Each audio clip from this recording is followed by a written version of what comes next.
മലപ്പുറം തിരൂരങ്ങാടി താലൂക്ക് ആശുപത്രിയിലെ ആൾമാറാട്ട ചികിത്സയിൽ വീണ്ടും അന്വേഷണത്തിന് ആരോഗ്യവകുപ്പ്.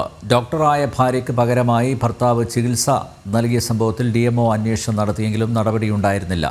ഇതിനെ തുടർന്ന് ലഭിച്ച പരാതിയിൽ വിജിലൻസാണ് ആരോഗ്യവകുപ്പിനോട് അന്വേഷിച്ച് നടപടി സ്വീകരിക്കാൻ ആവശ്യപ്പെട്ടിരിക്കുന്നത്. തിരൂരങ്ങാടി താലൂക്ക് ആശുപത്രിയിലെ ഡോക്ടർ സഹീദയ്ക്ക് പകരം രാത്രികാലങ്ങളിൽ സഹീദയുടെ ഭർത്താവും കൊണ്ടോട്ടി താലൂക്ക് ആശുപത്രിയിലെ ഡോക്ടറുമായ സഫീൽ ജോലി ചെയ്യുന്നതിന്റെ ഫോട്ടോ സഹിതം DMOയ്ക്ക് പരാതി ലഭിച്ചിരുന്നു. തിരൂരങ്ങാടി ആശുപത്രിയിലെ അത്യാഹിത വിഭാഗത്തിലാണ് ഡോക്ടർ സഹീദ ജോലി ചെയ്യുന്നത്. സഫീൽ കൊണ്ടോട്ടി ആശുപത്രിയിലെ കുട്ടികളുടെ ഡോക്ടറും. സഹീദ കുഞ്ഞിന് മുലയൂട്ടാൻ പോകുമ്പോൾ രോഗികൾക്ക് ബുദ്ധിമുട്ടുണ്ടാകാതിരിക്കാനാണ് സഫീൽ രോഗികളെ ചികിത്സിച്ചതെന്നായിരുന്നു വിശദീകരണം.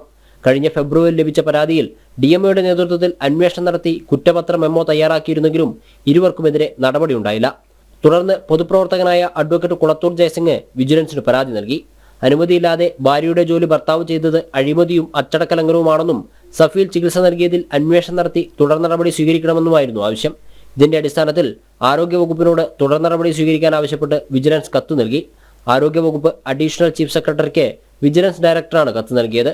അഡ്വക്കേറ്റ് കുളത്തൂർ ജയസിംഗിന്റെ പരാതിയും കൈമാറിയിട്ടുണ്ട്. ജനം, കോഴിക്കോട്.